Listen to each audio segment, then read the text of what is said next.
Does this really help melt the fat away? I'm going to talk to you about 4 fat-burning myths and my #1 secret for melting fat fast. All right, myth number 1, counting calories helps you lose weight. Here's the bad news. A calorie isn't a calorie. The idea that calories count came from a time when none of us knew about the existence of the human microbiome, that huge collection of bacteria, fungi, parasites that live in our gut. We didn't know how much food, how many calories the microbiome was potentially able to eat for themselves. We also didn't know that types of bacteria are really good at extracting calories from the food you eat and giving them to you. We also didn't know that bacteria are really good at controlling your desire for certain foods, particularly high-calorie sugars and concentrated sugars and fats like saturated fats. So we didn't know any of this.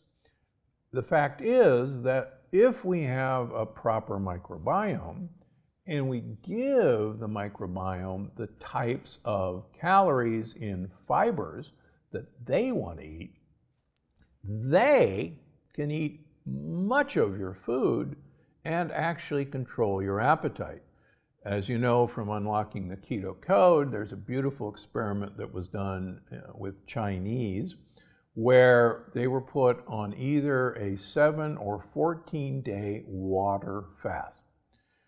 Half the group got 100 calories of prebiotic fiber. Now, if you listen, prebiotic fiber we cannot digest, but our gut buddies, our microbiome, loves it and they eat it. The group that was given the prebiotic fiber had no hunger despite a 7-day or 14-day water fast. That's because the bacteria said, hey, we got what we need to eat. You don't have to go looking for food.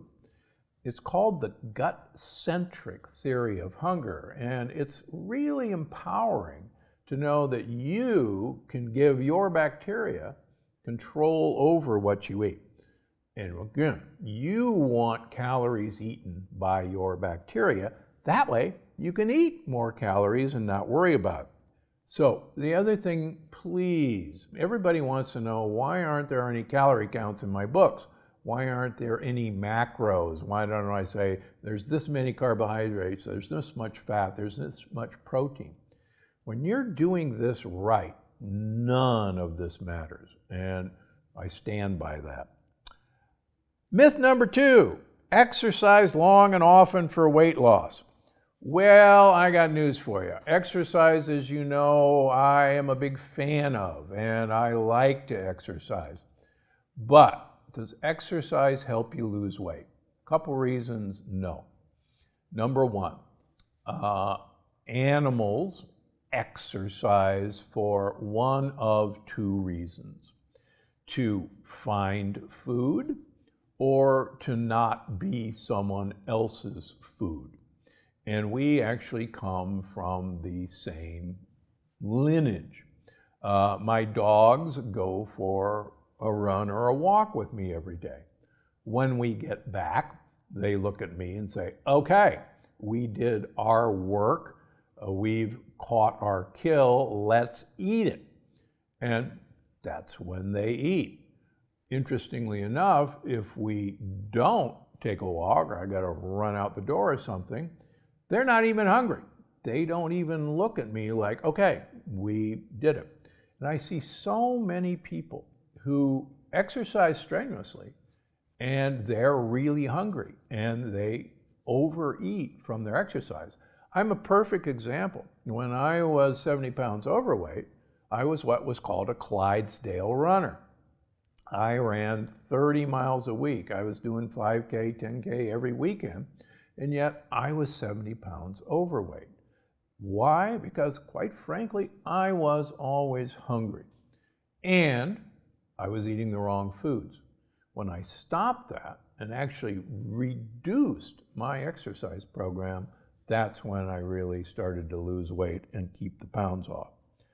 Now, I was in a study years ago. People have looked at people who have had sustained weight loss over a period of time, long period of time. Sadly, as almost everybody knows, diets don't work for sustained weight loss. In fact, most studies show that anywhere from 95 to 98% of people who lose weight on a diet quickly regain that weight within a year.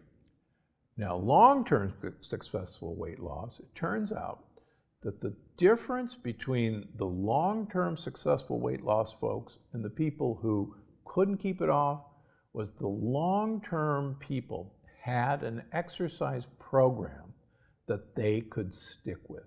And that was the one fundamental difference in long-term weight loss. We've seen that during the pandemic. A lot of people, their exercise programs fell in the toilet.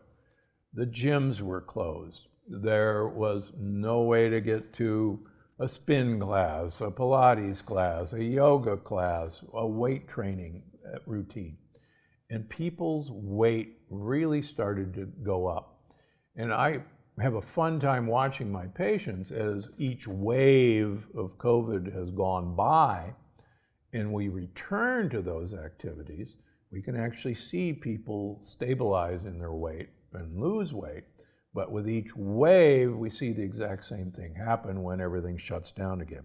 So exercise is a great way to keep fat away, but not to lose weight initially. Myth number 3, eating fat will make you fat. Now, I've talked about this on a previous podcast, but in fact, if you eat the right kinds of fat, and if you eat them during the right times, and you don't eat fats with refined carbohydrates, fats can actually help you lose weight.